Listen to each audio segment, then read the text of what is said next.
Hello students, welcome to core classes.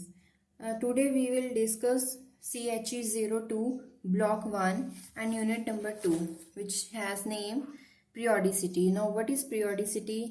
Periodicity क्या होता है कि अगर properties of elements after a particular time period वो रिपीट होती हैं तो उनको उस टर्म को बोलते हैं periodicity. मतलब repeated properties of elements after a particular time is known as periodicity. तो सबसे पहले इंट्रोडक्शन है. इंट्रोडक्शन में हम क्या इस चैप्टर में हम क्या क्या पढ़ेंगे.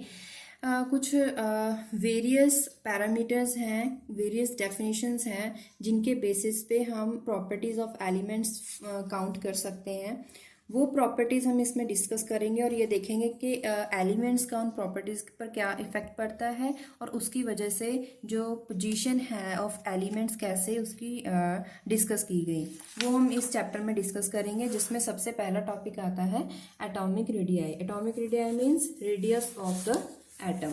तो यहाँ पे it is the measure of size of atom. Atomic radii से हम एटॉमिक साइज पता कर सकते हैं. जितना ज़्यादा एटॉमिक रेडियस होगा उतना ही ज़्यादा उसका साइज होगा.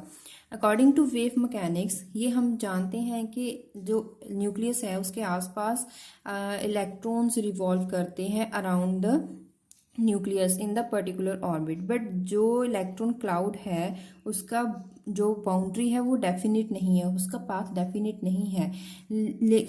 उसमें पता क्या होता है कि प्रोबेबिलिटी जो टर्म है उसके बेसिस पे हम ये पता कर सकते हैं कि कहाँ पे प्रोबेबिलिटी है टू फाइंड द इलेक्ट्रॉन.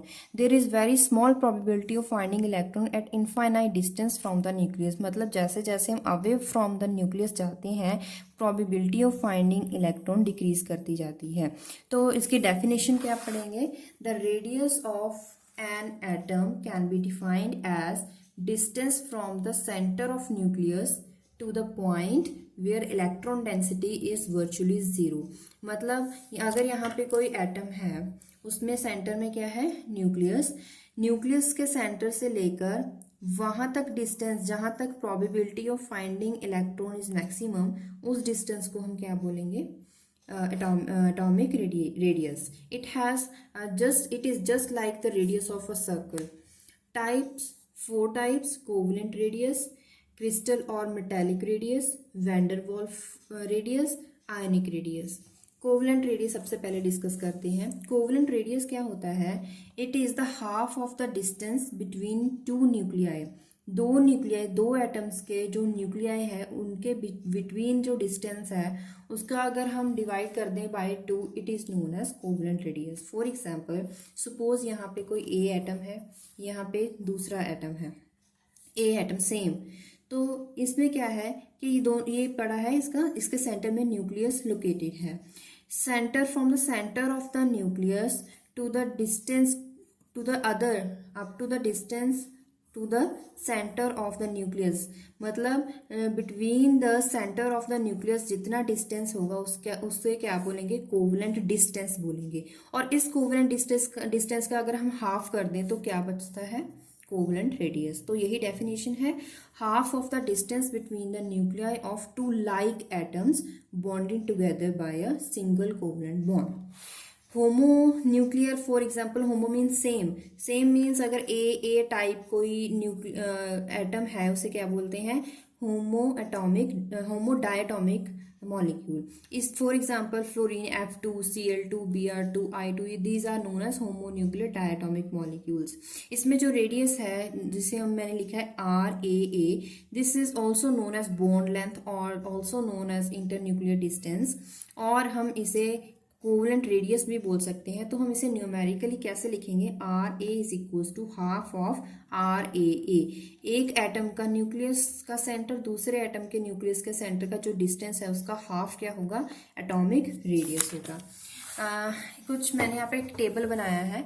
अगर कोई कार्बन है एग्जाम्पल है कार्बन होमोन्यूक्लियर कार्बन का जो दो एटम है उनके न्यूक्लियस के बिटवीन जो उसका जो रेडियस है इंटर न्यूक्लियर डिस्टेंस 154 पिकोमीटर, लेकिन हमें चाहिए कोवलेंट रेडियस, तो हम इसका हाफ कर देंगे, it would be obtained as 77 picometre.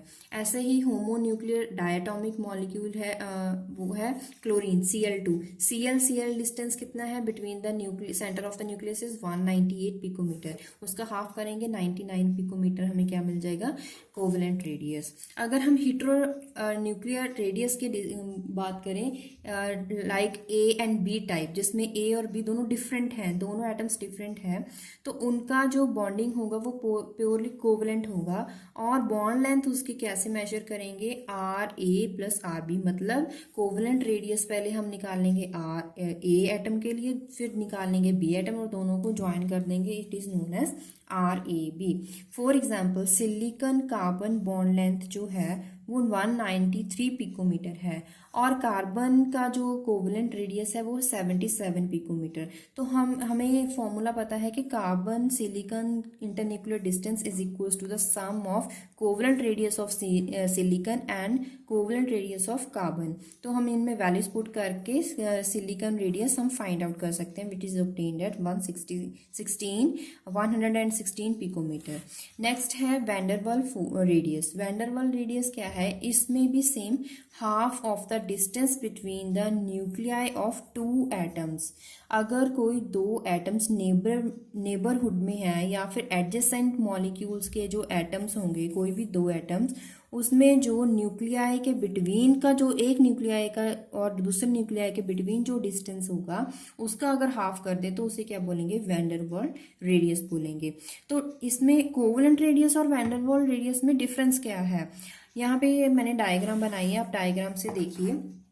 अगर x, यहाँ पे देखिए ये जो है y एटम है, ये x है, ये x dash and y dash, इसमें जो x और x डैश के बिटवीन का जो डिस्टेंस है वो उसे बोलेंगे हम वैंडरवाल्स रेडियस बोलेंगे। और अगर x एंड y, ये पूरा x एंड y का जो ये जो डिस्टेंस होगा इसे क्या बोलेंगे हम, कोवलेंट रेडियस। मतलब जो कोवलेंट रेडियस होता है वो इन बिटवीन द मॉलिक्यूल होता है और जो वैंडरवाल्स रेडियस होता है वो बिटवीन दो मॉलिक्यूल्स के, दो एटम्स के बिटवीन होता है। और यहाँ पे एग्जांपल ली गई थी क्लोरीन मॉलिक्यूल की। वैंडरवाल्स फोर्सेस आप याद रखें कि it is always greater than the covalent radii, हमेशा वैंडरवाल्स रेडियाई ज्यादा होता है। क्यों ज्यादा होता है, क्योंकि van der Waals forces are weak forces, that is why जो इलेक्ट्रॉन्स होते हैं वो लूजली बाउंड होते हैं, इसीलिए साइज ज्यादा होता है, जिसकी वजह से रेडियाई इंक्रीज कर जाता है as compare to the covalent radii. And next is metallic और क्रिस्टल रेडियस। किसी भी क्रिस्टल के जो एटम्स होते हैं या फिर मेटालिक एटम होते हैं उनके बीच का जो रेडियस होगा, metal atoms are closely packed. We know that जो मेटल एटम्स होते हैं वो क्लोजली पैक्ड होते हैं in the crystal like sphere balls. तो metal atoms are suppose to touch one another, क्योंकि वो क्लोजली पैक्ड होते हैं इसीलिए वो आपस में टच करते हैं in the crystal lattice. It is the distance, metallic radius is the 1/2 of distance between nuclei of two adjacent metal atom is closely packed in crystal lattice. बिल्कुल सेम जैसे वैंडरवाल्स फोर्सेस की बात करी थी कि अगर किसी भी क्रिस्टल में जो metal atoms in the sphere form closely packed हैं, किन्हीं भी दो क्लोजली पैक्ड जो एटम्स हैं उनके न्यूक्लियस के बिटवीन जो डिस्टेंस है अगर उसका हम हाफ कर दें तो उसे क्या बोलेंगे, हम बोलेंगे मेटालिक और क्रिस्टल रेडियस। हम इसे एग्जांपल के साथ समझ सकते हैं कि for example the metallic radius between sodium atom in the crystal is 382 picometre, और मेटालिक रेडियस अगर फाइंड आउट करना हो तो उसका हाफ कर दीजिए, which is equal to 191 picometre. Next is ionic radii. Ionic radii क्या होता है, distance between nucleus of an ion. Ion means जब आयन दो टाइप्स के होते हैं, अगर कोई भी एटम गेन कर ले, इलेक्ट्रॉन गेन कर ले, उसे क्या बोलते हैं हम, एन आयन, तो वो भी आयन है। अगर वो लूज कर दे इलेक्ट्रॉन तो उसे क्या बोलेंगे, कैटायन, वो भी आयन है। इन आयंस में जो न्यूक्लियस के बिटवीन का जो डिस्टेंस होगा उसे बोलेंगे ionic radius. For example ionic radius between sodium ion cation and chloride anion is in the sodium chloride crystal, it is equals to the sum of a radius of sodium ion and the radius of chlorine ion. Ionic radii दो types के, जैसे कि मैंने बताया, cationic radii होगा और anionic radii होगा। जो कैटायनिक रेडियाई होगा वो स्मॉलर होगा एज कम्पेयर टू एनायन, और जो एनायन होगा वो लार्जर होगा एज कम्पेयर टू कैटायन। ये क्यों, ऐसा क्यों होता है कि जब एनायन फॉर्मेशन होती है, एनायन फॉर्मेशन कब होती है, जब कोई भी एटम इलेक्ट्रॉन में गेन करेगा, मतलब उसमें एडिशन होती है इलेक्ट्रॉन की। अगर इलेक्ट्रॉन की एडिशन होती है, एटम में पहले से भी इलेक्ट्रॉन्स होते हैं अराउंड द न्यूक्लियस, तो नेगेटिव चार्जेस आपस में रिपेल करेंगे, वहाँ पे रिपल्शन होगी, रिपल्शन इंक्रीज हो जाएगी, जिसकी वजह से जो न्यूक्लियस का जो इफेक्ट है ऑन द शेल्स, सब शेल्स, वो डिक्रीज कर जाएगा, मतलब कि न्यूक्लियर चार्ज डिक्रीज कर जाएगा। चार्ज डिक्रीज कर जाएगा तो उसका साइज क्या हो जाएगा, इंक्रीज कर जाएगा, मतलब जो सब शेल है, distance between the nucleus and the outer most shell, वो इंक्रीज हो जाएगा। Next, iso electron species. Iso electronic species का मतलब, आइसो का मतलब होता है सेम, इलेक्ट्रॉनिक मतलब इलेक्ट्रॉन्स, वो स्पीशीज जिसमें सेम नंबर ऑफ इलेक्ट्रॉन्स होते हैं उनको बोलते हैं iso electronic species. For example, nitride ion N3 negative, oxide ion O2 negative, neon, sodium ion, magnesium ion, aluminium ion. यहाँ पे देखिए 7 नंबर होता है एटॉमिक नंबर ऑफ नाइट्रोजन, इसने गेन करे 3 इलेक्ट्रॉन्स, तो ये इसमें कितने इलेक्ट्रॉन्स हो गए, 10। इसमें 8 इलेक्ट्रॉन्स होते हैं, 2 इलेक्ट्रॉन गेन करे, इलेक्ट्रॉन्स आर ऑब्टेन्ड एज 10। इन नियोन में इट इज़ नोबल गैस, तो इट हैज़ इलेक्ट्रॉन्स 10 क्योंकि एटॉमिक नंबर 10 है। सोडियम में इलेक्ट्रॉन होते हैं 11, एटॉमिक नंबर 11, लेकिन इसने एक इलेक्ट्रॉन लूज कर दिया तो इसमें नंबर ऑफ इलेक्ट्रॉन आर 10। यहाँ पे 12 होता है एटॉमिक नंबर, और 2 इलेक्ट्रॉन रिमूव कर दिए तो atomic number is number of electron is 10। Aluminium का एटॉमिक नंबर 13 होता है, इसने 3 इलेक्ट्रॉन लूज कर दिए तो इसका नंबर ऑफ इलेक्ट्रॉन कितने हो गए, 10। These all are known as iso electronic species. इन इलेक्ट्रॉनिक आइसो इलेक्ट्रॉनिक स्पीशीज में इफेक्टिव न्यूक्लियर चार्ज ज़्यादा होता है, जिसका इफेक्टिव न्यूक्लियर चार्ज ज़्यादा होता है, उसका जो रेडियस, एटॉमिक रेडियस है, वो कम होता है। यहाँ पे देखिए for example A and B type है, जिसमें एक जो एलिमेंट है उसका साइज कम होता होगा और दूसरे का बड़ा होगा, क्योंकि कैटायन का साइज कम होता है एज कम्पेयर टू अनायन। तो between the distance between the nucleus of cation and anion is known as radius of the ion, which is equal to R positive and R negative. Next important factor है factors affecting atomic radii. कौन से factors हैं जिससे atomic radii affect होता है? सबसे पहले है प्रिंसिपल क्वांटम नंबर n। अगर n नंबर इंक्रीज होता है 1 2 3 4 एंड सो ऑन, उसके साथ साथ क्या होगा, आउटर इलेक्ट्रॉन्स क्या होंगे, वो न्यूक्लियस से अवे होते जाएंगे। मतलब जो इलेक्ट्रॉन्स है वो, जैसे यहाँ पे न्यूक्लियस है, एटम में न्यूक्लियस है, उसमें अगर नंबर 1 है, n नंबर 1, तो इलेक्ट्रॉन इसमें आएंगे। अगर n 2 होगा तो शेल इंक्रीज, ऐसे शेल इंक्रीज होता जाएगा जैसे जैसे प्रिंसिपल क्वांटम नंबर इंक्रीज होगा।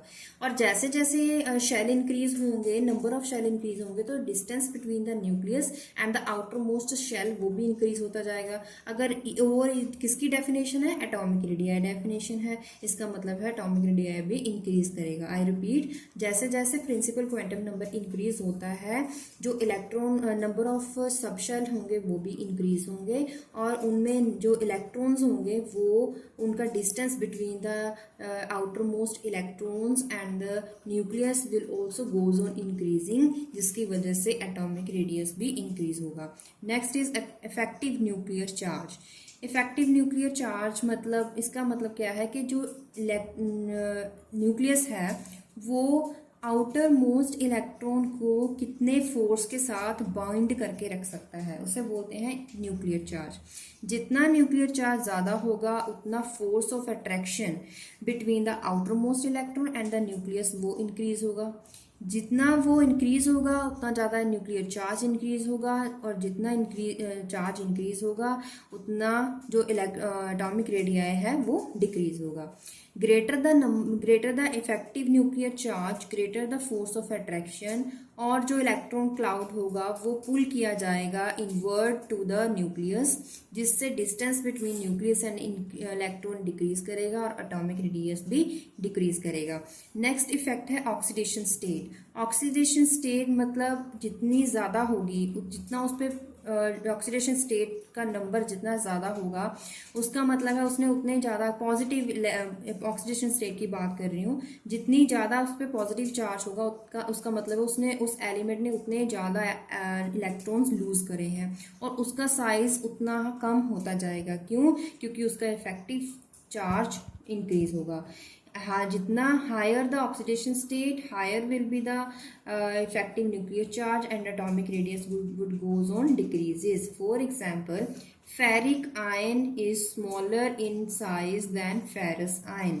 मतलब जो Fe3 पॉजिटिव, क्योंकि इसका नंबर ऑक्सीडेशन स्टेट ज़्यादा है तो इसका साइज कम होगा, इसका एटॉमिक रेडियस कम होगा as compare to Fe2 positive. उसके बाद यहाँ पे कुछ क्वेश्चंस हैं आपकी बुक में।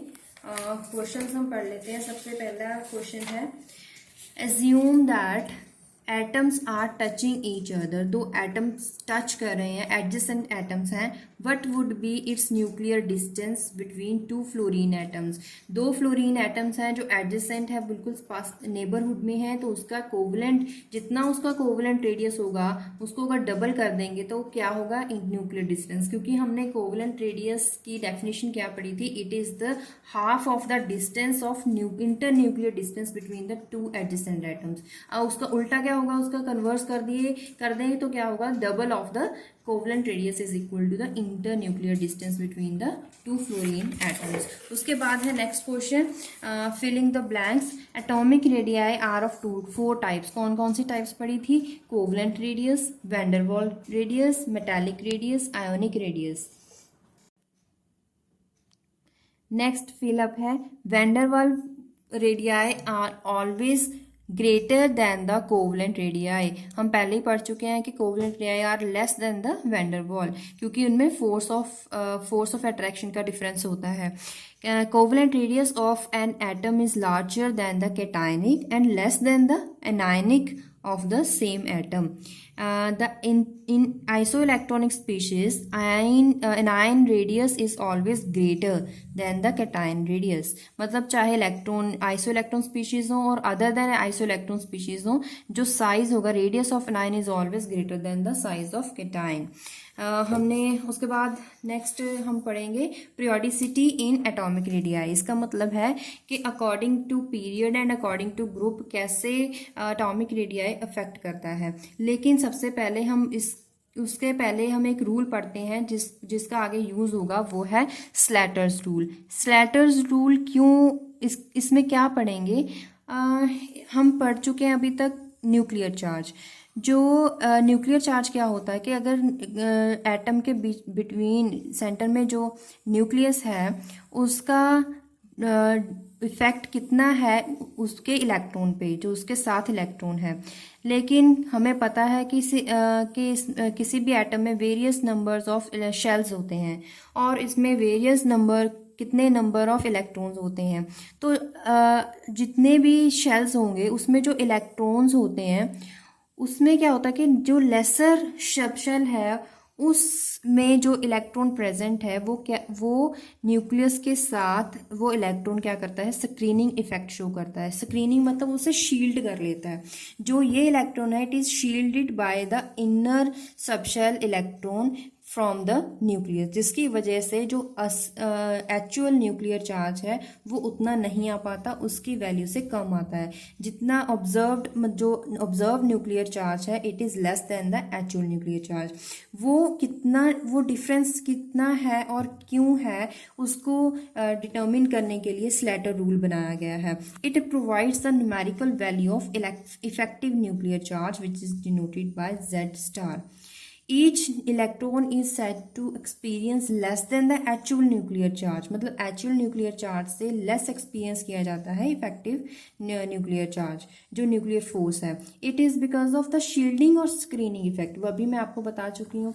अभी जो effective nuclear charge होगा वो अभी क्या होगा हमने हमने ये पढ़ा है कि जो इफेक्टिव न्यूक्लियर चार्ज है उससे कम वैल्यू आती है जो ऑब्जर्व न्यूक्लियर चार्ज है। तो अगर इसे फाइंड करना हो तो क्या होगा कि जितना एक्चुअल न्यूक्लियर चार्ज है माइनस, अगर उसमें स्क्रीनिंग इफेक्ट जितना है उसे माइनस कर देंगे तो हमें क्या पता चल जाएगा, इफेक्टिव न्यूक्लियर चार्ज।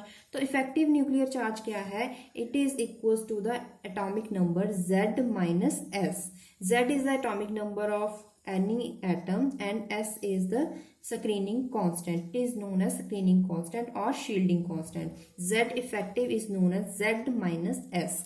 अभी इस रूल के लिए स्टेप्स क्या है, सबसे पहले जिस एटम का हमें स्क्रीनिंग इफेक्ट फाइंड आउट करने के लिए पूछा जाएगा उसकी सबसे पहले हम इंक्रीजिंग ऑर्डर में उसके कॉन्फ़िगरेशन लिखेंगे। उसके बाद जैसे यहाँ पे देखिए मैंने लिखा 1 2s 1s एंड उसके बाद एनर्जी लेवल इंक्रीज हो गया 2s एंड 2p, ये दोनों एक ही लेवल पे लिखे जाएंगे, इनको ग्रुपिंग किया गया है। उसके बाद 3s एंड 3p इनको ग्रुप किया गया है। d जो शब्द शैल है उसकी एनर्जी ज़्यादा है इसलिए इसको मैं अलग से लिखते हैं according to the Slater rule. 4s and 4p को ग्रुपिंग किया गया है, 4d अलग है, 4f को ग्रुप नहीं किया गया, 5s एंड 5p को ग्रुपिंग किया गया है एंड सो ऑन। इसकी मैं आपको आगे एक टेबल है, step number 2 is the table. अगर हमारे पास ग्रुप है 1s और हमें जिसका स्क्रीनिंग इफेक्ट फाइंड आउट करना है, अगर उस सबशेल का प्रिंसिपल क्वांटम नंबर सेम हो, अगर n ही हो प्रिंसिपल क्वांटम नंबर सेम हो तो उसकी वैल्यू, उसका स्क्रीनिंग कांस्टेंट क्या होगा 0.30। उसके बाद अगर जो सबशेल है उसका principal quantum number less than 1 होगा, मतलब 1 लेस होगा, मतलब n-1 होगा, तो उसके लिए स्क्रीनिंग इफेक्ट क्या होगा 0। अगर n-2 होगा तो उसके लिए भी 0 हो जाएगा। अगर ns एंड np, n कोई भी नंबर हो, अगर ns एंड np हो और क्वांटम नंबर सेम हो तो उसके लिए वैल्यू क्या होगी 0.35। अगर n-1 सबशेल होगा तो उसके लिए वैल्यू ns एंड np के लिए क्या होगी 0.85। अगर सबशेल n-2 है as compare to ns and np then उसकी वैल्यू क्या होगी 1 होगी। nd एंड nf के लिए सेम वैल्यूज हैं, क्या है, अगर सेम सबशेल n है तो 0.35 वैल्यू, अगर n-1 सबशेल है या फिर n-2 सबशेल है या फिर n-3 and so on, then सबके लिए वैल्यू क्या होगी 1 1 1 होगी। इन वैल्यूज को यूज करके हम न्यूमेरिकल सॉल्व कर सकते हैं। फॉर एग्जांपल हमें पूछा गया है कि नाइट्रोजन एलिमेंट के लिए फाइंड द स्क्रीनिंग कांस्टेंट और shielding constant value for 2p orbital. 2p subshell के लिए हमें value screening constant find out करना है। सबसे पहला स्टेप क्या होगा कि हमें इलेक्ट्रॉनिक कॉन्फ़िगरेशन लिखनी है for the nitrogen. It has atomic number 7, 1s2 2s2 and 2p3 इसकी इलेक्ट्रॉनिक कॉन्फ़िगरेशन होगी, लेकिन हमें फाइंड आउट करना है 2p ऑर्बिटल के लिए। तो सबसे पहले हम 2p ऑर्बिटल के लिए लिखेंगे। 2p ऑर्बिटल में 3 इलेक्ट्रॉन हैं, तो एक इलेक्ट्रॉन बाकी 2 इलेक्ट्रॉन के लिए शील्डिंग इफेक्ट प्रोड्यूस करेगा, तो 2 इलेक्ट्रॉन्स के लिए 2 इलेक्ट्रॉन्स हैं इन 2। और अब हम देखेंगे कि प्रिंसिपल क्वांटम नंबर जिसका हमें क्वेश्चन में फाइंड आउट करना है वो 2 है, और जो इसमें हमें जिसका हम निकाल रहे हैं वो भी 2 है, तो n नंबर सेम है। अगर n नंबर सेम है तो हम क्या करेंगे, अगर n सेम है फॉर द ns ऑर्बिटल तो उसकी वैल्यू कितनी है 0.35 हम यहाँ पे लिख लेंगे, प्लस अभी नेक्स्ट इसकी वैल्यू आगे कौन सा शील्डिंग इफेक्ट शो कर रहा है 2s ऑर्बिटल। 2s ऑर्बिटल देखिए 2p एंड 2 मतलब दोनों वैल्यू सेम है और एटॉमिक क्वांटम नंबर सेम है 2 2। अगर सेम शेल है तो उसके लिए भी वैल्यू हमें 2.35 लिखनी है, और इसमें इलेक्ट्रॉन्स कितने हैं 2 हैं, प्लस उसके बाद ये जो सबशेल है वो है 1s, लेकिन जो क्वेश्चन में पूछा गया है वो है 2p, तो इसमें कितना डिफरेंस है n-1 का डिफरेंस है। n-1 के लिए ns अगर n-1 है तो उसकी वैल्यू कितनी है 0.85 for ns orbital and np orbital, तो 0.85 एंड उसमें इलेक्ट्रॉन कितने हैं 2 इलेक्ट्रॉन्स। जब हम इस वैल्यू को सॉल्व करेंगे तो हमारे पास आएगा 3.10। मैं रिपीट कर रही हूँ, हमें फाइंड आउट करना है constant, screening constant for 2p orbital. सबसे पहले हम क्या करेंगे, 2p ऑर्बिटल में कितने इलेक्ट्रॉन्स हैं, 3 इलेक्ट्रॉन्स हैं। एक इलेक्ट्रॉन बाकी के लिए रिपल्शन शो करेगा, जो बाकी के लिए शील्डिंग इफेक्ट प्रोड्यूस करेगा, वो कितने इलेक्ट्रॉन्स हैं, 3 - 1 2 इलेक्ट्रॉन्स हैं। तो 2 इंटू एन, और यहाँ पे अभी हमें देखना है कि इसका प्रिंसिपल क्वांटम नंबर कितना है। क्वेश्चन में पूछा गया है वो 2 नंबर है, n इज इक्वल टू 2, और जिसके साथ निकाल रहे हैं शील्डिंग इफेक्ट वो भी 2 है, मतलब प्रिंसिपल क्वांटम नंबर सेम है।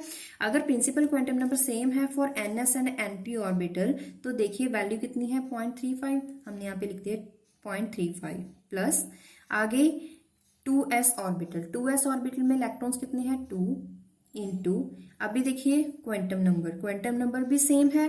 क्वांटम नंबर अगर सेम है तो उसकी वैल्यू कितनी है, 0.35 लिख लिया, प्लस ये दोनों हो गए। उसके बाद आते हैं 1s2 पे। 1s2 में इलेक्ट्रॉन्स कितने हैं, 2 इंटू, अभी क्वांटम नंबर देखिए, प्रिंसिपल क्वांटम नंबर यहाँ पे 2 है, लेकिन यहाँ पे जिसका निकाल रहे हैं वो क्या है, 1। अगर 1 है तो कितना डिफरेंस है, n-1। ns एंड np के लिए n-1 का जो वैल्यू है वो कितना है, 0.85। यहाँ पे लिख दिया 0.85। अभी हमें प्लस और मल्टीप्लाई करिए, प्लस करिए, उसके बाद आपके पास जो वैल्यू आएगी वो आ जाएगी शील्डिंग कांस्टेंट और स्क्रीनिंग कांस्टेंट। अभी इफेक्टिव न्यूक्लियर चार्ज कैसे निकालेंगे, it has formula Z-S, atomic number minus screening constant. Atomic number nitrogen के लिए 7 है, अभी हमने निकाला शील्डिंग कांस्टेंट, जब दोनों को माइनस करेंगे आपके पास वैल्यू आ जाएगी इफेक्टिव न्यूक्लियर चार्ज। इसका मतलब क्या है, इस वैल्यू का मतलब क्या है, सिग्निफिकेंस क्या है कि जो इफेक्टिव न्यूक्लियर चार्ज है एक्चुअल न्यूक्लियर चार्ज से कितना डिफरेंस में है, 3.90। इतना वैल्यू है जिसकी वजह से स्क्रीनिंग कांस्टेंट की वजह से इसका इफेक्टिव न्यूक्लियर चार्ज इतनी वैल्यू से कम आ रहा है। Next example is potassium.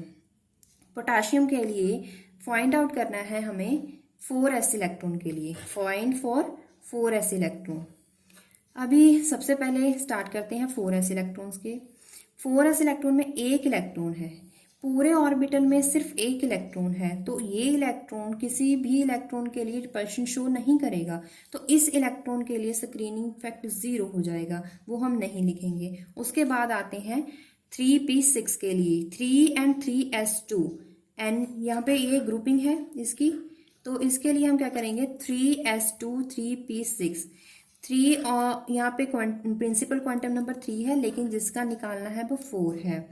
अभी 3 and 4 n-1 का डिफरेंस है, ns यहाँ पे देख सकते हैं आप टेबल से, ns एंड np, और अगर डिफरेंस n-1 हो तो उसकी वैल्यू क्या लिखेंगे, 0.85 इंटू, इसके इलेक्ट्रॉन्स कितने थे, 6 + 2, टोटल इलेक्ट्रॉन थे 8, प्लस उसके बाद आ जाते हैं इस ग्रुप में। ये ग्रुप में इलेक्ट्रॉन्स कितने हैं, 6 + 2 8 इंटू, प्रिंसिपल क्वांटम नंबर यहाँ पे 4 है, यहाँ पे 2 है, n-2 का डिफरेंस है।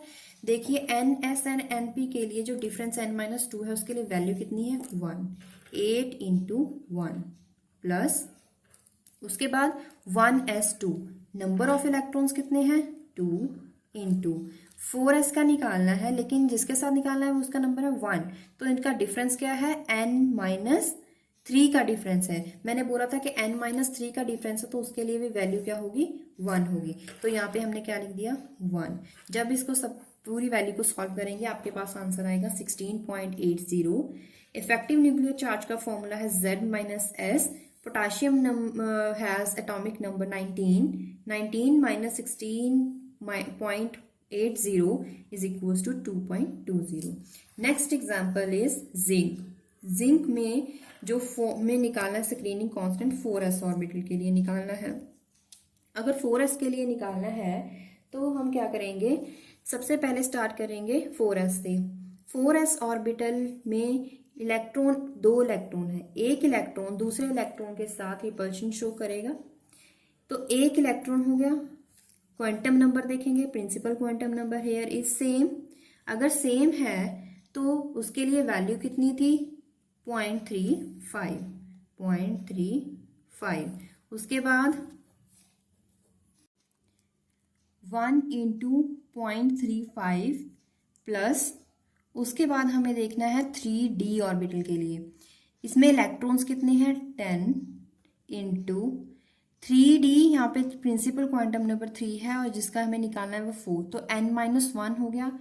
nd यहाँ पे देखिए आप, nd ऑर्बिटल अगर डिफरेंस n-1 हो तो उसकी वैल्यू कितनी है 1, तो हम क्या लिखेंगे 10 इंटू 1 प्लस उसके बाद आ जाता है हमारे पास s एंड p ग्रुप। इसमें देखिए टोटल इलेक्ट्रॉन्स कितने हैं 2 + 6 8 इंटू, अभी प्रिंसिपल क्वांटम नंबर देखेंगे, यहाँ पे प्रिंसिपल क्वांटम नंबर 4 है लेकिन जिसका साथ निकाल रहे हैं वो है 3, तो n-1 का डिफरेंस है, ns एंड np का n-1 का डिफरेंस है, तो उसकी वैल्यू कितनी है 0.85, तो मैंने यहाँ पे लिख ली 0.85 प्लस उसके बाद ये भी हमने कर लिया। उसके बाद आते हैं 2 ऑर्बिटल के लिए 2s2p, इसमें इलेक्ट्रॉन्स कितने हैं 6 + 2 8 इंटू, अभी प्रिंसिपल क्वांटम नंबर कंपेयर कीजिए, वो क्या है डिफरेंस 4, यहाँ पे 2 n-2 का डिफरेंस है, n-2 के डिफरेंस के लिए इसकी वैल्यू कितनी है 1 प्लस उसके बाद आ जाता है 1s2 ऑर्बिटल। 1s2 में इलेक्ट्रॉन कितने हैं 2 इंटू 4s एंड 1, मतलब प्रिंसिपल क्वांटम नंबर का डिफरेंस n-3 है और उसके लिए वैल्यू कितनी है, उसके लिए वैल्यू आ जाएगी 1। उसके बाद इस पूरी वैल्यू को आप जब सॉल्व करोगे आपके पास आंसर आएगा 25.65, आप सॉल्व करके देख लीजिए। उसके बाद Z इफेक्टिव न्यूक्लियर चार्ज निकालेंगे, it is equals to Z-S, Z for atomic number for the zinc is 30 minus 25.65 which is comes out 4.35। तो इसके साथ ही हमने स्लेटर रूल्स को सॉल्व करना सीख लिया है, कैसे स्क्रीनिंग कांस्टेंट हम निकालते हैं। उसके बाद हम आते हैं next, periodicity in atomic radii. Along the period atomic radius decrease करता है, आप याद कर लीजिए, और अलोंग द ग्रुप इंक्रीज करता है। ये इसकी एक्सप्लेनेशन हम आगे पढ़ेंगे। जैसे जैसे हम अप टू डाउन मतलब ग्रुप में जाते हैं, as we move down the group, उसमें क्या होता है एटॉमिक नंबर इंक्रीज करता है। एटॉमिक नंबर इंक्रीज करता है तो इलेक्ट्रॉन्स इंक्रीज करते हैं, और जो नए इलेक्ट्रॉन्स एंटर होते हैं वो नए सब शेल में एंटर होते हैं। मतलब जो नया इलेक्ट्रॉन एंटर करेगा वो नए सब शेल में एंटर करेगा, जिसकी वजह से distance between the nucleus and outer most electron increase कर जाएगा। अगर डिस्टेंस इंक्रीज कर जाएगा तो एटॉमिक रेडियस भी इंक्रीज करेगा, क्योंकि उसका न्यूक्लियर चार्ज डिक्रीज हो गया है। क्योंकि जो एटॉमिक रेडियस है वो किन किन चीज़ों पे डिपेंड करता है, न्यूक्लियर चार्ज पे डिपेंड करता है, distance between the nucleus and the outer most electron पे डिपेंड करता है। As we move from left to right, मतलब अलॉन्ग द पीरियड हम जब जाते हैं उसमें भी नए इलेक्ट्रॉन ऐड होते हैं, लेकिन वो एक्स्ट्रा जो इंक्रीजिंग इलेक्ट्रॉन है वो सेम सब शेल में एंटर करता है, उसमें सब शेल इंक्रीज नहीं करते हैं। As we move from left to right along the period, sub shell increase नहीं करता है, इलेक्ट्रॉन जब एंटर होता है वो उसी सेम सब शेल में एंटर होता है। इसकी वजह से जो इफेक्टिव न्यूक्लियर चार्ज है वो इंक्रीज कर जाता है, और डिस्टेंस जो है as compare to the actual distance वो थोड़ा डिक्रीज कर जाता है, जिसकी वजह से एटॉमिक रेडियस भी डिक्रीज कर जाता है। तो हमने क्या पढ़ा कि अलोंग द पीरियड जो एटॉमिक रेडियाई है वो डिक्रीज करता है, अलोंग द ग्रुप जो एटॉमिक रेडियाई है वो इंक्रीज करता है। अब हम देखें कुछ पॉइंट्स नोट कर लीजिए। ट्रांजिशन सीरीज जो मतलब कि डी ब्लॉक जो है, ट्रांजिशन सीरीज में रेडियाई स्मॉलर, मतलब उसका रेडियस स्मॉलर है, एटॉमिक रेडियस स्मॉलर है। जो इलेक्ट्रॉन्स हैं वो किस में एंटर करते हैं, n-1 डी ऑर्बिटल में एंटर करते हैं। और जैसे कि सीरीज है 3D 4D 5D सीरीज है, और hence screen the size determine the ns electrons from the nuclear charge, मतलब इसमें स्क्रीनिंग इफेक्ट आने की वजह से जो एक्चुअल डिस्टेंस है between the nucleus and the outer most electron वो डिक्रीज कर जाता है, जिसकी वजह से एटॉमिक रेडियस भी डिक्रीज कर जाता है। जैसे कि सीरीज है ट्रांजिशन सीरीज में 3D सीरीज है, कौन सी है, फ्रॉम स्कैंडियम टू निकल तक, वैसे स्कैंडियम तो जिंक तक है, फ्रॉम स्कैंडियम टू निकल तक जो कोवलेंट रेडियस है वो डिक्रीज करता है, लेकिन कॉपर एंड जिंक का केस देखें तो उसमें क्या होता है, डी सबशेल जो है वो कंप्लीट होता है, 3d10 होता है। तो इलेक्ट्रॉनिक चार्ज है, इलेक्ट्रॉनिक चार्ज डेंसिटी इंक्रीज कर जाती है, और इलेक्ट्रॉन आने की वजह से, क्योंकि एक ही ऑर्बिटल, पूरे जो डी ऑर्बिटल है वो फुली फिल्ड होता है, तो एक ऑर्बिटल में क्या होता है, 2 इलेक्ट्रॉन्स हैं, सभी एक ऑर्बिटल्स में जो है 2 इलेक्ट्रॉन्स हैं, और इनमें इलेक्ट्रॉनिक इलेक्ट्रॉनिक रिपल्शन होती है।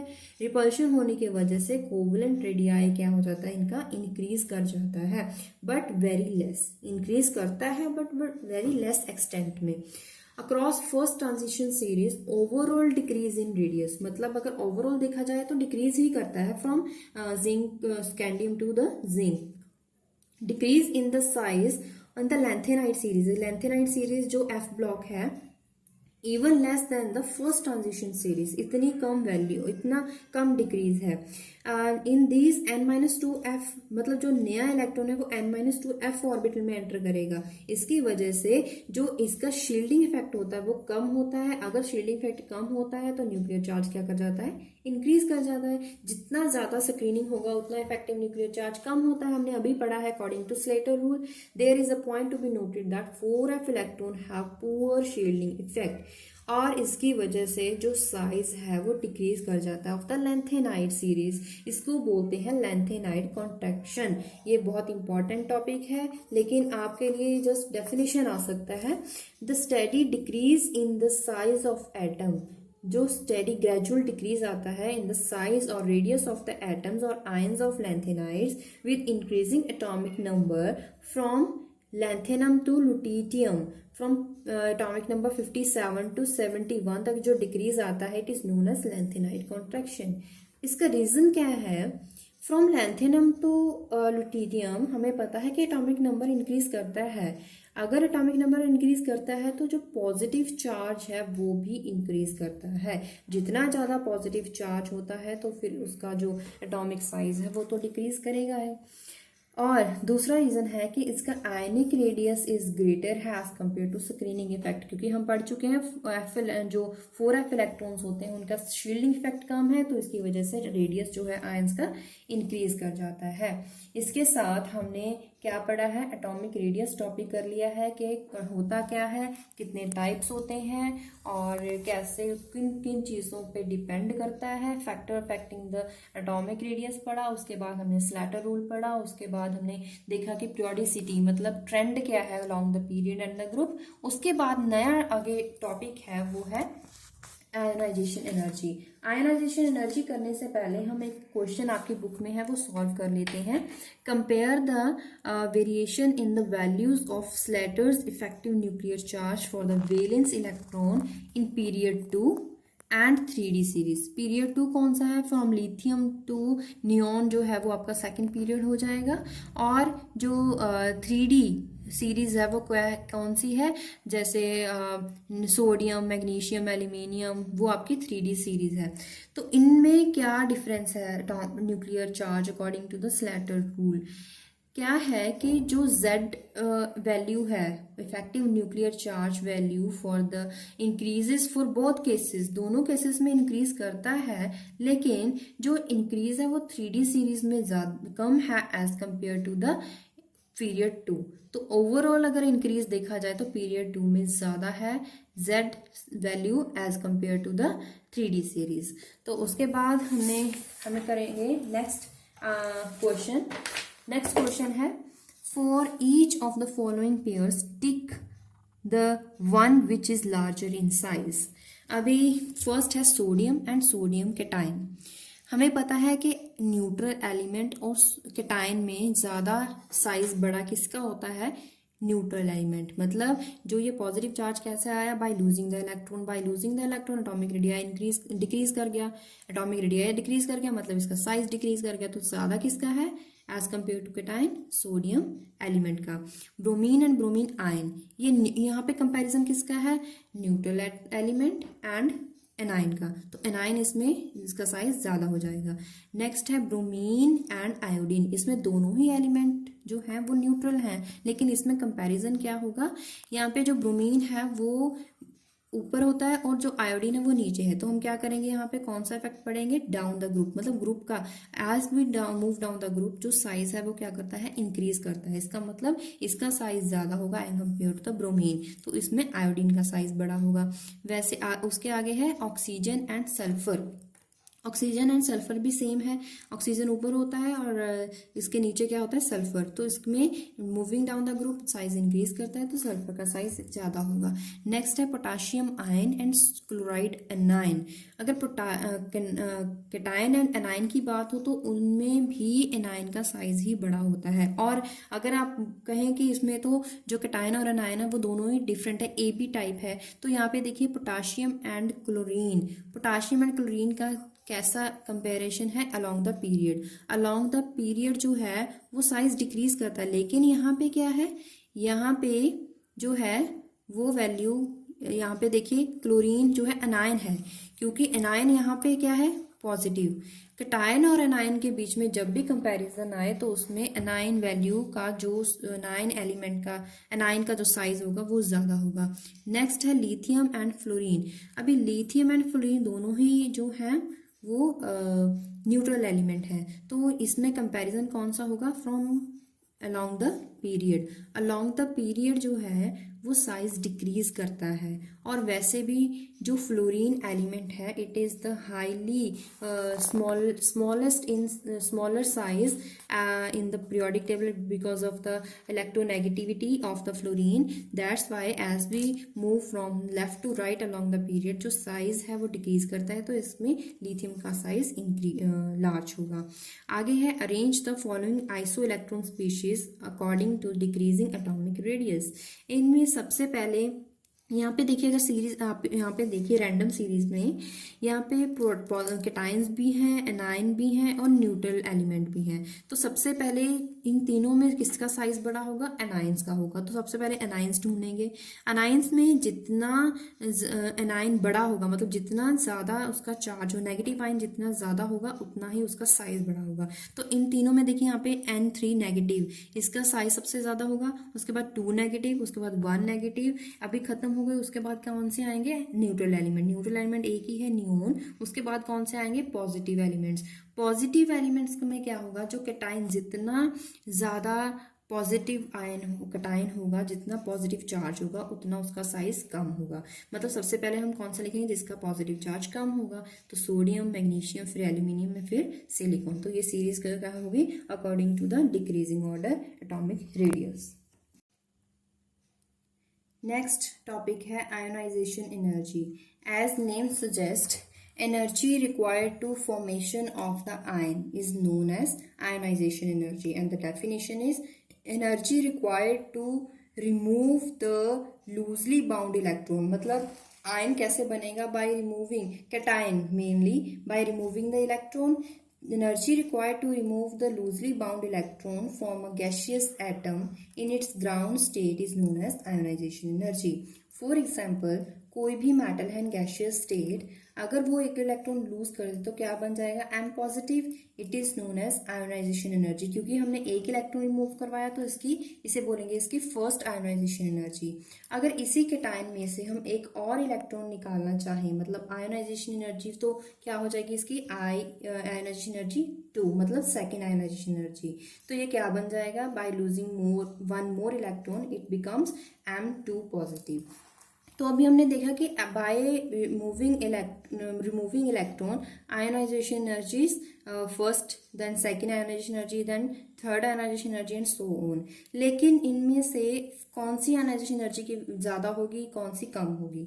First ionization energy always less than the second ionization energy. क्यों, क्योंकि जब हम किसी भी एलिमेंट में से एक इलेक्ट्रॉन रिमूव करवाते हैं तो वो क्या बन जाता है, कैटायन बन जाता है। उसके साथ जैसे एक इलेक्ट्रॉन रिमूव करवाने के साथ क्या होगा कि इफेक्टिव न्यूक्लियर चार्ज इंक्रीज कर जाएगा, जिसकी वजह से सेकंड इलेक्ट्रॉन को रिमूव करवाने के लिए ज्यादा एनर्जी की जरूरत पड़ेगी, ज्यादा एनर्जी रिक्वायर्ड होगी। तो इसकी वजह से second ionization energy would be more than that of the first, and third ionization energy even more than that of the second ionization energy. Factor affecting ionization energy, first is nuclear charge. जितना nuclear charge ज्यादा होगा उतना वो electron nucleus के साथ tightly bound होगा, मतलब force of attraction between the nucleus and outer most electron is more than क्या होगा, removal of electron is difficult. जितना ज़्यादा उसमें अट्रैक्शन होगा उतने उसको आउटर मोस्ट इलेक्ट्रॉन को रिमूव करवाना डिफिकल्ट होगा, तो उसकी आयोनाइजेशन एनर्जी क्या हो जाएगी, इंक्रीज हो जाएगी। मतलब जितना ज़्यादा न्यूक्लियर चार्ज होगा उतनी आयोनाइजेशन एनर्जी इंक्रीज होगी, जितना न्यूक्लियर चार्ज कम होगा, जैसे जैसे डिक्रीज करेगा वैसे वैसे आयोनाइजेशन एनर्जी भी डिक्रीज करेगी। Size of the atom, size जितना बड़ा होगा, साइज जितना बड़ा होगा मतलब क्या है, जितना एटॉमिक रेडियाई ज़्यादा होगा, मतलब जितना distance between the nucleus and the outer most electron जितना ज़्यादा होगा उतना वो outer most electron loosely bound होगा, उतना उस इलेक्ट्रॉन को रिमूव करवाना ईजी होगा, मतलब एनर्जी कम लगेगी, इसका मतलब उसकी आयोनाइजेशन एनर्जी लेस होगी। अगर साइज कम है, साइज स्मॉल है, तो उसकी आयोनाइजेशन एनर्जी इंक्रीज करेगी, क्योंकि tightly bound by the nucleus the electron removal is found to be difficult. Periodicity along the period, first ionisation energy alkali metals की increase करती है from alkali metal to noble gas. मतलब अगर हम बात करें पीरियड, लेफ्ट साइड पे periodic table के लेफ्ट साइड पे एल्कली मेटल्स होते हैं एस ब्लॉक में, और नोबल गैसेस पी ब्लॉक में जो है राइट साइड पे वो राइट साइड पे प्रेजेंट है इन द पी ब्लॉक। तो जो आयोनाइजेशन एनर्जी है from along the period, as we move from left to right along the period, the ionization energy increases as the size is decreases, but this increase in first ionization energy is not regular. Ionization energy of alkali metal are the lowest and noble gases have highest ionization energy, but this increase is also not smooth. For example, elements in period 2, in spite of increased effective nuclear charge, but there is the difference in the first ionization energy, change the value in the first ionization energy. Next, it can be understood by the example, first ionization energy of boron and oxygen are lower than that of beryllium and nitrogen. इसमें क्या case है, सबसे पहले इनकी हम क्या लिख लेते हैं, बोरोन एंड बेरिलियम की कन्फिग्रेशन लिख लेते हैं, 1s2 2s2 2p1। तो ऐसे ही हमने किसकी लिख दी, यहाँ पे लिख दी बेरिलियम की, बेरिलियम की है 1s2 2s2। अगर हम दोनों को कंपेयर करें तो देखिए जो लास्ट इलेक्ट्रॉन है और सब शेल है वो है 2s, इसमें कितने इलेक्ट्रॉन्स हैं 2, तो ये शेल जो है फुली फिल्ड है, ये शेल फुली फिल्ड है। आपको हमने पहले ही पिछली वीडियो में बताया था कि फुली फिल्ड जो कन्फिग्रेशंस होती हैं वो ज़्यादा स्टेबल होती हैं, ये ज़्यादा स्टेबल है, तो इसमें से इलेक्ट्रॉन को रिमूव करवाना है तो बहुत ज़्यादा एनर्जी की ज़रूरत पड़ेगी। अगर कंपेयर करें बोरोन में तो इसमें इसका एटॉमिक नंबर 5 है, 1s2 2s2 2p1। तो इसमें जो इलेक्ट्रॉन है ओनली 1 इलेक्ट्रॉन है, ये लूजली बाउंड होगा तो इसको रिमूव करवाना ईजी होगा, तो इसकी आयोनाइजेशन एनर्जी लेस होगी एज कम्पेयर टू बेरिलियम। अगर हम कंपेयर करें नाइट्रोजन एंड ऑक्सीजन में तो इनकी कन्फिग्रेशन लिखिए 1s2 2s2 2p7 2p3, और ऑक्सीजन का एटॉमिक नंबर 8 है, 1s2 2s2 2p4। अगर हम कंपेयर करें लास्ट जो सबशेल है 2p, इसमें है 3 इलेक्ट्रॉन, मतलब 1 2 3, ये क्या हो गया half filled configuration. As half filled configuration is more stable, so removal of electron from 2p3 orbital is found to be difficult. That's why its ionization energy would be high as compared to if we compare the oxygen, it has 4 electrons. 4 electrons if I draw 1 2 3 and 4, there is one orbital in which there are 2 electrons in the one orbital, so here electron repulsion is more, so the removal of this electron repulsion due to this electronic repulsion, interelectronic repulsion, the removal of this electron is found to be easy as compared to the half filled orbital nitrogen. That's why the ionization energy of boron and beryllium is more as compared to the other. Boron has less ionization energy as compared to beryllium, and nitrogen has high ionization energy as compared to oxygen. तो fourth electron, ये हमने जो अभी बोला है उसकी explanation मैंने लिख दी है, आप नोट डाउन कर सकते हैं अपने नोट्स में। इन द पीरियड 3, अगर थर्ड पीरियड की बात करें, सेम केस मिलेगा। Ionization energy of magnesium and phosphorus is greater than that of the aluminium and sulphur 1। इसका रीजन भी सेम है, जैसे हमने अभी beryllium, boron, oxygen and nitrogen का केस पढ़ा है, वही सेम इसमें कंसेप्ट है। तो इसके बेसिस पे रीजनिंग क्वेश्चन ही आएंगे। इस यूनिट में जो पीरियोडिसिटी यूनिट है, इसमें सारे के सारे रीजनिंग क्वेश्चन आएंगे। Periodicity along the groups, as we move down the group, जैसे जैसे हम डाउन द ग्रुप जाएंगे, इलेक्ट्रॉन जो एंटर करेगा नए सेप्शल में एंटर करेगा, मतलब एटॉमिक रेडियस इंक्रीज करेगा। एटॉमिक रेडियस इंक्रीज करेगा क्योंकि क्वांटम नंबर इंक्रीज कर रहा है and principal quantum number increase कर रहा है, और जो साइज इंक्रीज कर रहा है तो इफेक्टिव न्यूक्लियर चार्ज तो डिक्रीज हो जाएगा between the nucleus and outer most electron. That's why the removal of outer loosely bound electron would be easy as compare to the periods. Dominant factor in ionization energy, दो factors हैं, एक तो atomic radius, दूसरा हो जाएगा effective nuclear charge, लेकिन इसमें ज्यादा इफेक्ट किसका है? एटॉमिक रेडियस का। दैट्स वाई ओवरऑल हम एटॉमिक रेडियस इफेक्ट नोट करते हैं।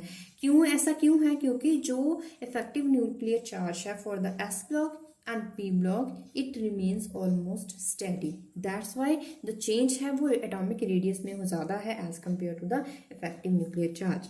First ionization energy in the groups in S and p block decreases.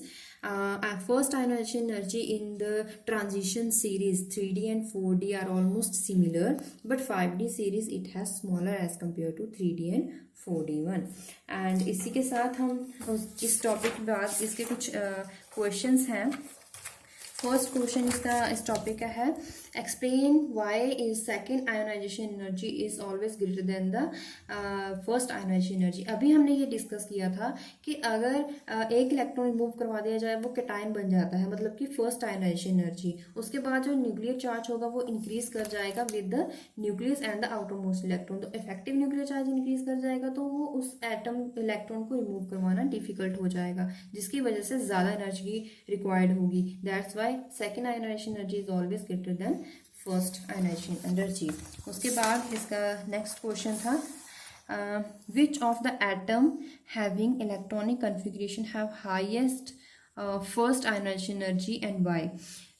यहाँ पे देखिए इन सभी में से जो फोर्थ है यहाँ पे हीलियम 2s2 एंड 2p3, इसके क्या रीज़न है कि इसकी ionization first ionisation energy increase करेगी। इसमें एक इफेक्ट देखा जाए कि p3 जो p ऑर्बिटल है वो हाफ फील्ड ऑर्बिटल है, लेकिन यहाँ पे भी जो नियॉन केस है उसमें भी जो है हाफ फील्ड ऑर्बिटल है, हीलियम भी हाफ फील्ड ऑर्बिटल है और ऑर्गन में भी हाफ फील्ड ऑर्बिटल है। इसमें जो नियॉन केस है उसमें 2 ऑर्बिटल्स हैं और दूसरे थर्ड पॉइंट में 4 है, तो इसका इफेक्ट तो हम लिखेंगे नहीं है, तो कैंसिल ही हो जाएगा क्योंकि इसकी energy first ionisation energy low होगी। लेकिन इनमें तीनों केसेस में जो हाफ फील्ड ऑर्बिटल है वो तीनों half filled orbital configurations are stable. तो अभी कंपैरिजन किसमें करें जिसमें वैल्यू चेंज है, वो कौन सी है? Argon, neon and helium. इन तीनों में से साइज सबसे कम किसका है? हीलियम का। तो इनमें से हीलियम एलिमेंट में से हीलियम लिखा हुआ है और उसके साथ 2p, यहाँ पे 3p और सब शेल है, यहाँ पे 2p सब शेल है, यहाँ पे 4p सब शेल है, मतलब इन सब में से छोटा सब शेल साइज किसका कम है? जिसका 2p कन्फिग्रेशन है। तो इसमें से इलेक्ट्रॉन को रिमूव करवाना ज़्यादा डिफिकल्ट होगा, मतलब इसकी energy first ionisation energy is highest as compare to the all. Order of ionization, increasing ionization energy for the atoms nitrogen, neon, sodium, phosphorus, इन सभी में से कौन सा ऑप्शन चूज करा जाए? अभी इसमें से जो ये हमें पता है, इनमें से सोडियम जो है, सोडियम की इलेक्ट्रॉनिक कन्फिगरेशन कैसे बनती है? नियॉन 3s1, मतलब noble gas configuration, it is most stable configuration 3s1। Neon की देखी जाए तो इसमें सारे फुली फिल्ड है, तो सबसे ज़्यादा स्टेबल कन्फिगरेशन है। तो इसका मतलब है नाइट्रोजन फॉस्फोरस में क्या है? हाफ फिल्ड कन्फिगरेशन है, लेकिन फुली फिल्ड किसकी है? नियॉन की। इसका मतलब इसकी सबसे ज़्यादा आयोनाइजेशन एनर्जी होगी। तो इसमें सबसे ज़्यादा आयोनाइजेशन एनर्जी मतलब नियोन, एक ये नियोन का केस है, एक दूसरा, तो इनमें से ये कैंसिल हो जाएंगी। ये दोनों ऑप्शन में से अभी हमें चूज़ करना है। तो उसके बाद अगर देखा जाए हम क्या चूज़ करेंगे, हाफ फिल्ड। उसके बाद देखिए यहाँ पे सोडियम है, सोडियम में 3s1, इसको रिमूव करवाना इजी है। Sodium and nitrogen and phosphorus का केस कंपेयर करेंगे। इसमें क्या होगा कि इसमें से साइज सबसे कम किसका है, सोडियम नाइट्रोजन का। तो नाइट्रोजन का जो आयोनाइजेशन एनर्जी होगी वो ज़्यादा होगी एज कम्पेयर टू फॉस्फोरस। मतलब नियोन के बाद किसका नंबर आएगा, सोडियम का। तो हमें कौन सा मिल जाएगा, ऑप्शन 1। और उसके बाद अगर आप आगे देखें तो हमें कंपेयर करना है सोडियम एंड फॉस्फोरस। इसमें से हाफ फिल्ड कन्फिग्रेशन, क्योंकि फॉस्फोरस है तो इसकी आयोनाइजेशन एनर्जी ज़्यादा होगी, तो सबसे कम आयोनाइजेशन एनर्जी किसकी होगी, सोडियम की। तो हमारे पास केस कौन सा आता है, सबसे ज़्यादा होगी ionization energy neon, nitrogen, phosphorus, then sodium. तो इसी के साथ हमने यूनिट 2 पीरियोडिसिटी पार्ट 1 किया है। अगर आपको ये वीडियो अच्छी लगे, आपके डाउट्स क्लियर हों, अगर आपको वीडियो हेल्पफुल है तो प्लीज़ इस चैनल को सब्सक्राइब करें और अपने फ्रेंड्स के साथ शेयर करें, इस वीडियो को लाइक करें। और हम यूट्यूब के साथ इंस्टाग्राम, ट्विटर और फेसबुक पर भी अवेलेबल हैं। आप हमें वहाँ भी फॉलो कर सकते हैं और व्हाट्सएप ग्रुप में भी आप ज्वाइन कर सकते हैं। इन सब के जो लिंक्स हैं वो आपको डिस्क्रिप्शन बॉक्स में मिल जाएंगे। Thank you for watching.